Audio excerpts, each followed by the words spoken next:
Hey calculus guys, Ms. Myers here, and I just wanted to have you watch a short video to make sure that we're on the same page before you take an open book quiz later in the week. So I just want to make sure some things are really clear in your writing. So we're going to do a couple of problems together. So hopefully you can see this well and give me feedback at the end of this video if you have suggestions. Okay, this is the best I've got with my document camera rigged up, which is literally like got tuna cans and protein powder and a board because I don't have an iPad and my computer won't do this. Okay, so first of all, let's do one of the harder problems that you're working on with your antiderivatives and power rules. So let's take the, say, square root of x. And I'm going to ask you to do the antiderivative of the square root of x times x plus 3 quantity squared dx. Okay, so again, there's our antiderivative sign, and hopefully you'll see this and look at this and say, you know what, I need to clean that up. I don't know how to do the antiderivative of that. One thing that you definitely should note is because the derivative of the product is not the product of the derivatives, the antiderivative of the product is not the product of the antiderivative. So I can't just take the antiderivative of this piece and the antiderivative of this piece and multiply them together. Okay, so we really have no choice here but to clean it up. So I keep my antiderivative sign, which looks like a long skinny s. This dx is notation that goes with it, right? You've seen it in the definite integral, and now we're just doing basically an antiderivative with the same sign without the definite integral limits. So I'm going to change root x to x to the 1/2. And I'm going to have to square out this binomial. So I'm going to have x squared plus the end product would be 3 squared, and then remember twice the product of the two pieces, 6x. So this is still what I'm trying to integrate, and I'm still not ready to yet because I'm going to have to distribute this. So here we go. So we need to add these powers, x squared or 4/2 plus x to the 1/2, 1/2 plus 4/2, x to the 5/2 from multiplying those two together. All right, now I've got plus 6, and this is x to the 2/2, or 1, plus another half, so this is x to the 3/2, sorry about that, plus 9 x to the 1/2. Now I'm ready to anti-differentiate. All right, when you anti-differentiate, you'll drop the symbol, and I want to see all of your steps, so I need to see you add 1 to the power, 5/2 plus 1 is 7/2, and divide by that number. Do not clean it up in the same step. Just go ahead and write out the extra step. It'll help you avoid mistakes. All right, plus we can do the antiderivative of each piece because the derivative of sum was the sum of the derivatives. So the antiderivative of sum is the antiderivative of each piece.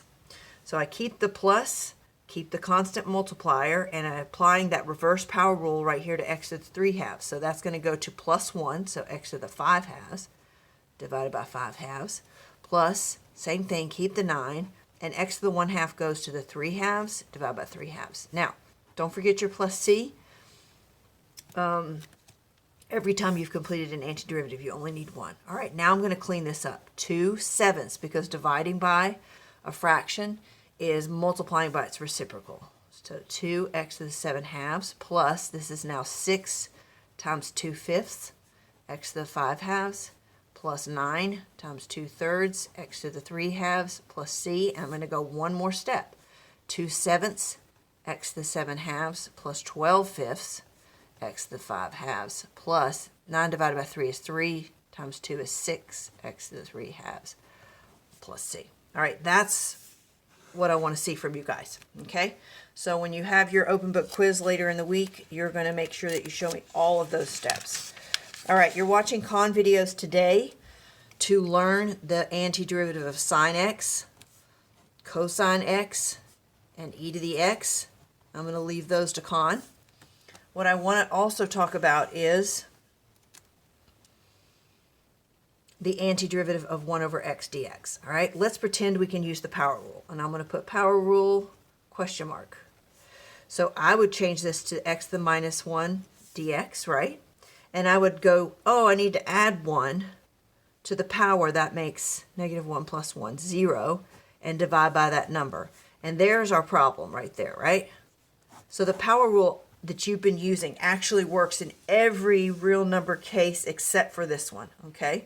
So we cannot use the power rule, and if you forget it, because this is a special antiderivative, you would catch yourself right there. We cannot divide by 0, okay? So you will know that your answer is not the right one.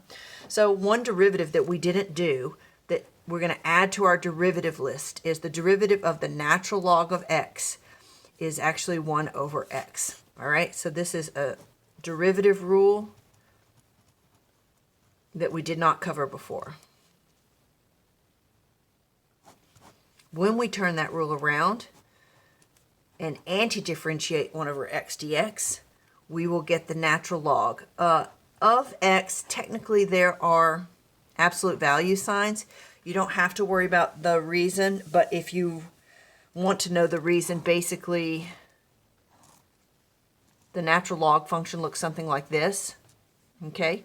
So your slope is given by that 1 over x formula. It turns out if we look at this graph over here, and that graph is the natural log of the negative x, it actually has the same antiderivative 1 over x. So we actually can write this this way, all right? So this is a new rule that you need to learn as well with these three. And you're going to do those on con to make sure you have those. This one you could probably guess really quickly. These two, if you think for a second whose derivative was what, the only thing hard is to remember that you basically, one of them has a negative sign creeping up. So, all right, I'm going to upload this to you now and ask you to make sure you've completed your con and that you realize at the end of this week we're going to have that open book quiz. Okay, bye.